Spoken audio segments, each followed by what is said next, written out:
if you don't make it, then it's not the end of the world. It's someone else could potentially do it. So there's a fine line. There's a fine line from losing it and controlling it, and I lost it quite a lot. Just like because I was big and ginger, I was kind of an easy target. So I kind of lashed out quite a bit when I was at school, be the best I can be. And I think when I'm not injured and when I have a good season, I'm the best. And this is my opinion. I say that I'm the best player in my position throughout the whole league.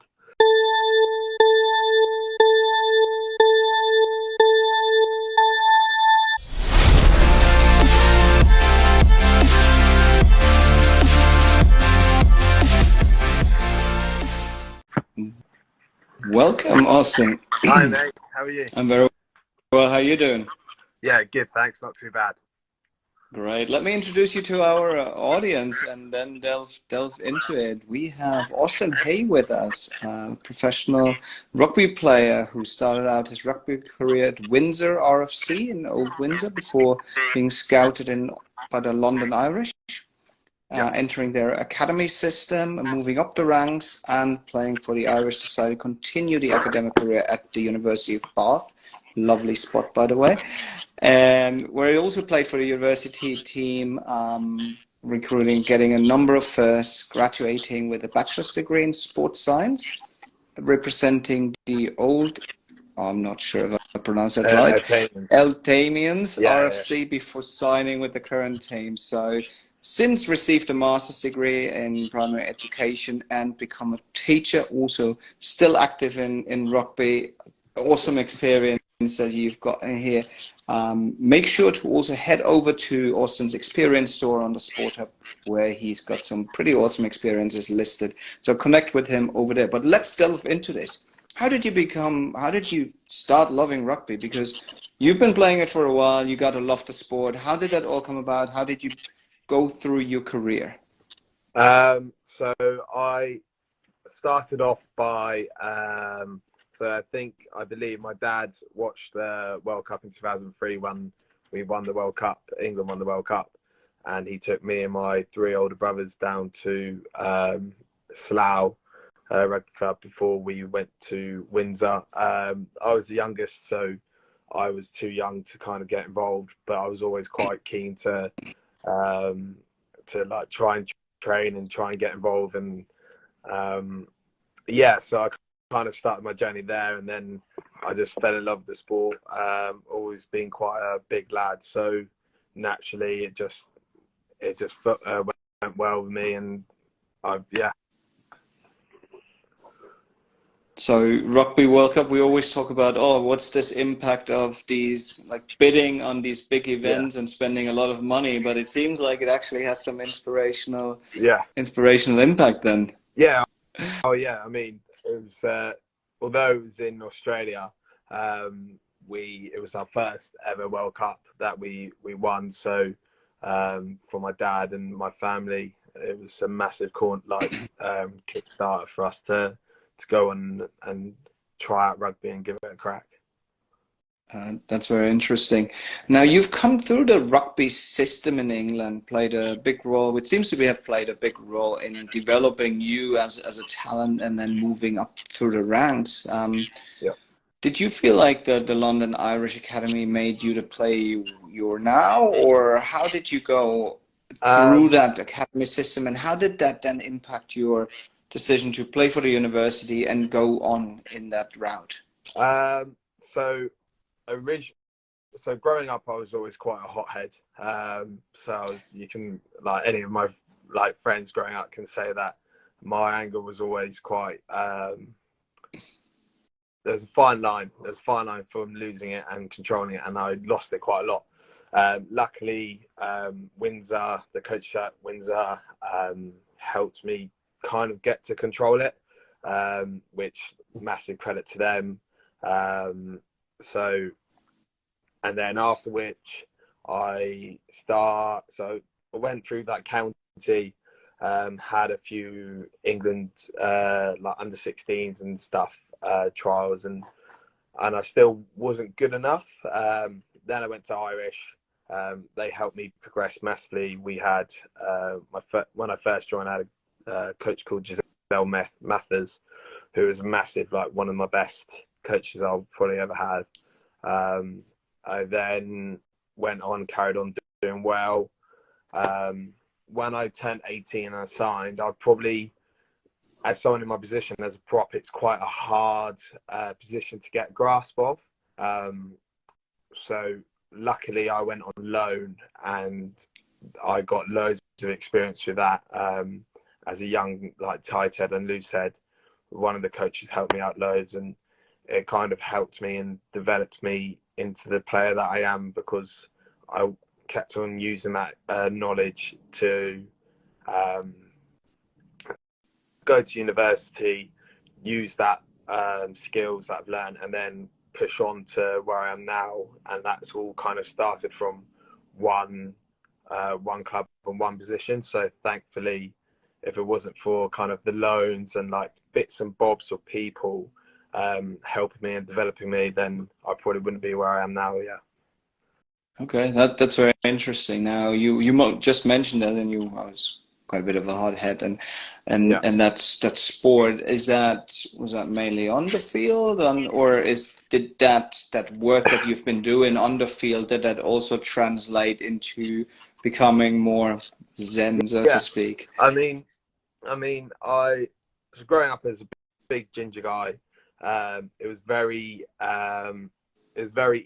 easy for me to be targeted out, and on the pitch it was always like there's a big guy, and I kind of lost it a lot on the pitch because I just get frustrated. But then while I was at school, just like because I was big and ginger, I was kind of an easy target, so I kind of lashed out quite a bit when I was at school. But when I got older, and especially like now, say I'm going out and someone tries to pick a fight, there's no point. And for me, I walk away from any situation because A, I don't need the aggravation. B, I'm a big bull person who stands up from the crowd. So if I do anything, I'm going to get caught straight away. And it was kind of like that when I was younger as a big, like, ginger.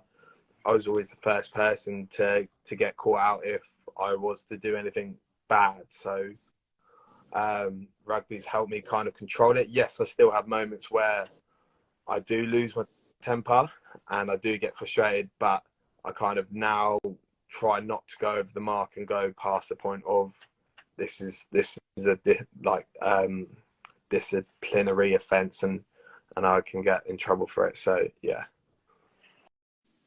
That makes a lot of sense. Now, a little bit of that fire and that temper that you're talking about is probably needed as well for rugby on the pitch. I can imagine. I mean, I can't imagine someone running at me full speed, 220 pound, like 6 foot something, and wanting to get in the way there. Yeah.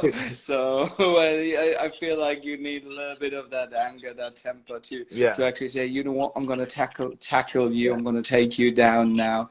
Has that always been the case, or have there been moments where, like, look, this is actually, like, I mean, do rugby players feel fear on the pitch, or how does that come about? So it's one of those things where, I still get nervous and I still go against people that are bigger than me, and I play against people like ex-professionals now and people that are twice the size as me. So you do get nervous, and I think you just have to. And I just put myself in the mindset is that because I know how to tackle and I know how to appropriately try and use my force, it's just if you're willing and you're confident to make that tackle, then you will potentially will make it. You're not going to kind of bounce out. But then again, if you have like someone that's 250 pounds and 6'2" running at you at speed, you're gonna like be scared. And there's a few times this season where like a big number 8 has running down the channel, and I'm so happy that he's not running at me and he's run at someone else, because I don't know what the outcome would have been. It'll be in a good highlight reel video for them, not me. So Yeah, there is still times where you do get scared. But again, you just have to kind of have a confidence and kind of just try and make that tackle. And if you don't make it, then it's not the end of the world. It's someone else could potentially do it. So yeah. I think that's a healthy approach of going, healthy quote unquote approach about going about it. Like, if I'm not making that tackle, someone else is probably going to pick up, and that's the beauty of a team sport, I guess. Yeah. Now, yeah, 100%. How have you? Sorry, I didn't mean to cut you up there. No, I was just gonna say, yeah, 100%. Like, that's the great thing about team sport. Like, you're on the pitch together, working as a team, and hopefully, majority of the time, the connections that you've built, you can trust on each other to grind out a performance and do well. So yeah, makes a lot of sense. Now, how do you stay healthy, and how have you stayed healthy over the career? As in, I would assume there's quite a few injuries every now and then in rugby, but it seems like you've gotten through it. At least you're active, and how's that been playing a role? I mean, it's been growing up. I had a lot of I broke lots of bones, but it was fine. But now, ever since I turned 18, I've had less injuries, touch wood. I've been quite unfortunate in the last year that I've torn my MCL, and then this season I've been really unfortunate with 2 AC, so shoulder injuries, and they put me out for a total of 16 weeks. I've got my first game tomorrow, but it's just the good thing is that at the level that I'm at, we've got good physiotherapy team and strength and conditioning team that are there to support me with any rehab, any just in the gym stuff. So I have a gym program to do when I'm not injured and when I'm fit and healthy and playing. We get sent fitness stuff to do. So even when we're in training during the weeks, we're doing fitness sessions. So we're keeping on top of and on tabs of our fitness. So it's just when you go outside of club, and because we only train twice a week, that you do extras. Yes, there's X amount of time that you do stuff, but you need to put in the graft to go to the gym, eat healthy, just try and be strict, but at the same time have fun with your life, so that you're not just all engulfed with rugby, or else it'll take a toll on you. So yeah. That makes a lot of sense. Has your background in the Bachelor of Sports Science, is that helping you in your own training, in your own recovery? It definitely helps. I know. For me, I because of my experience, I kind of know what to do and how to deal with everything. So it's quite useful for my brothers or whoever who need information from what my knowledge is through my degrees and through my rugby background, that I can help out with sometimes what they want. But unfortunately, sometimes again, it's because it's been so rugby focused that it doesn't meet their expectations for other people, because I'm training to be powerful and strong, whereas some people, if they don't do sports, they're looking to do like bodybuilding and to build mass. So my training program and someone else's is completely different. So although I can use my expertise, unfortunately sometimes it doesn't correlate well with someone who isn't an athlete. So yeah,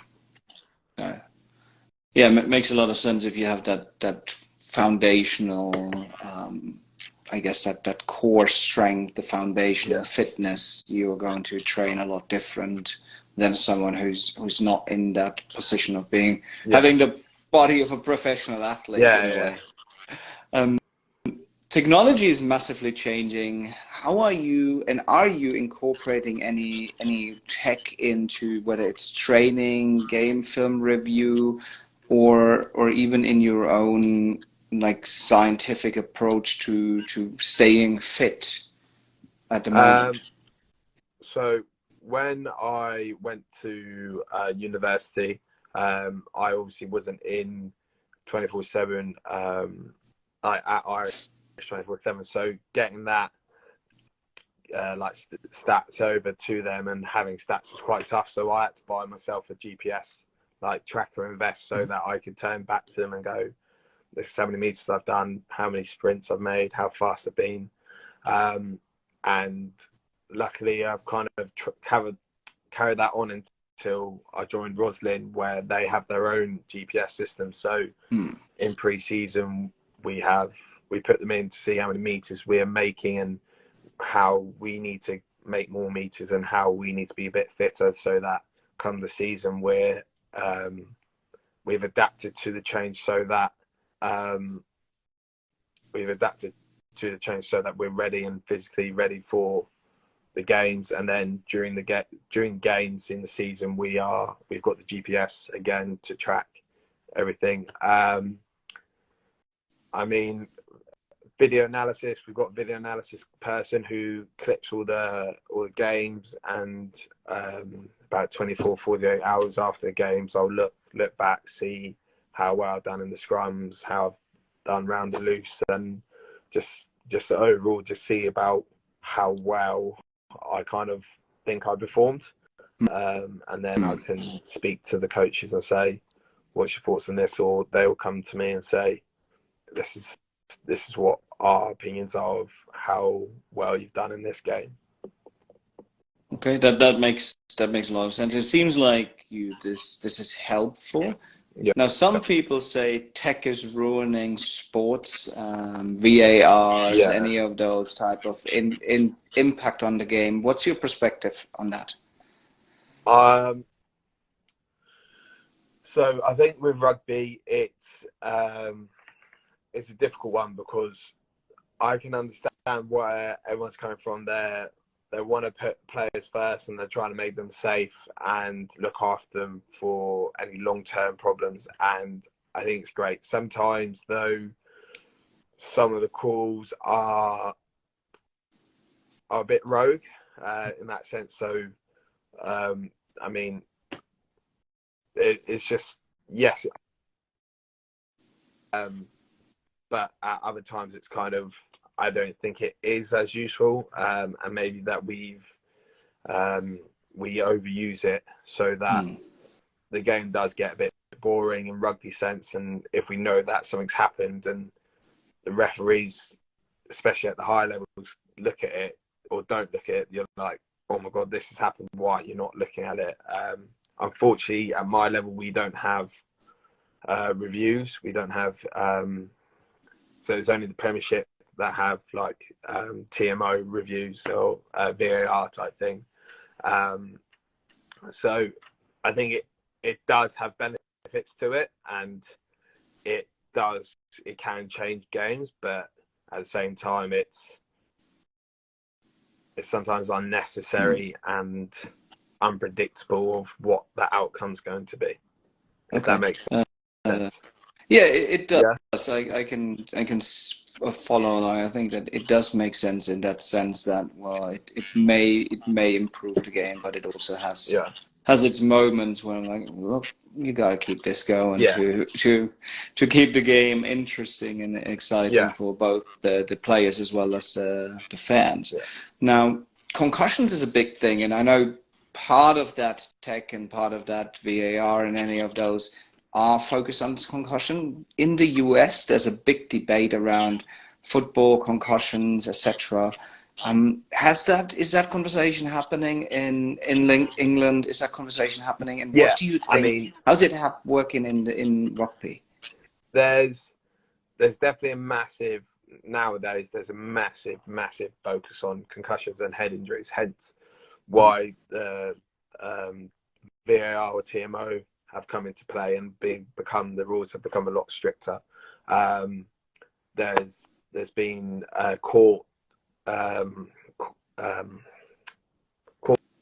sessions where people have taken the national board to court because of the poor welfare of the players a few, like 5-10 years ago. And then especially like in the last maybe 5-6 years, there's been a real focus on concussions in rugby. If someone shows signs of concussion, straight away they take them off. And in the Premiership, they have a HIA, which is like a head assessment, and then they can either be deemed not worthy to play or they can come back on.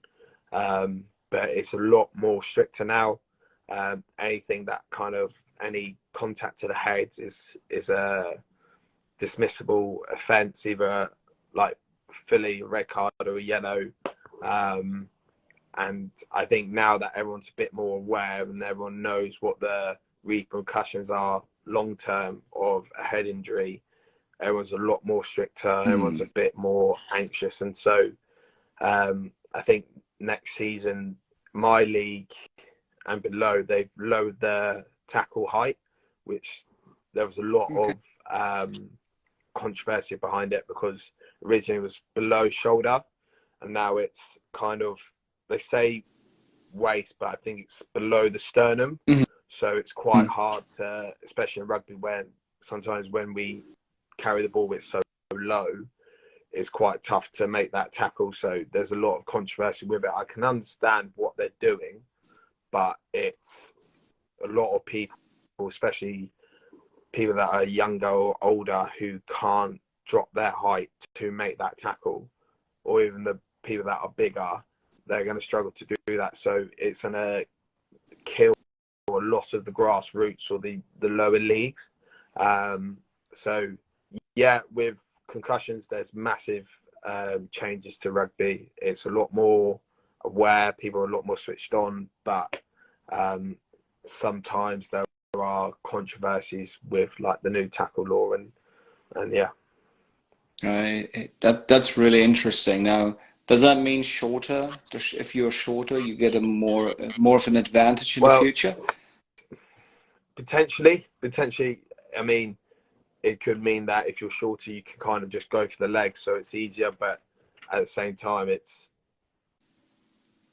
still quite hard, because it's just really difficult to say, because obviously it hasn't come into play yet. But especially for the boys who are 6'4" or 6'5" or whatever, trying to tackle a scrum half who's 5'9" or taller, how they're going to get that low is going to be tough for them. It's like, we've got, I think, like a 6'4" second row, and he will have to tackle a little scrum half from another team, and it's just like, how is he going to do that without breaking the law?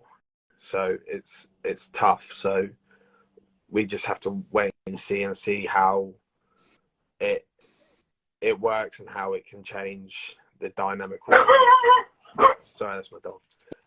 That's how cool. That changes the dynamic of the game. So he wants to contribute. Someone's at the door. Are you playing with your dog? I mean, what you said totally makes sense. I don't want to dismiss this, but I want to transition quickly to the dog, because we love dogs at SPRTER. Yeah. And are you playing a ball with the dog every now and then?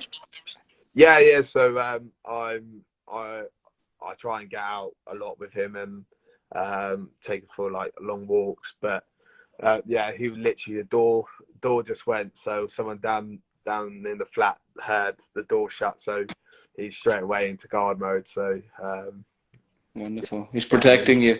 Yeah. That's great. No, what you said makes a lot of sense in terms of the new tackle rules, and those adjustments for concussion protocols. We actually do have a segment at SPRTER where we ask you to break the rules. And a break the rules is you making a rule change that you think would benefit rugby overall. What rule change would you implement? Oh, jeez.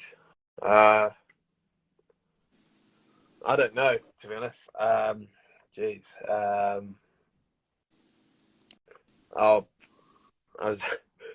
Rugby. my position specific. People who are in my position get more points if they score tries or something like that. I don't know though. I can't think of anything. That's a very good question. I mean,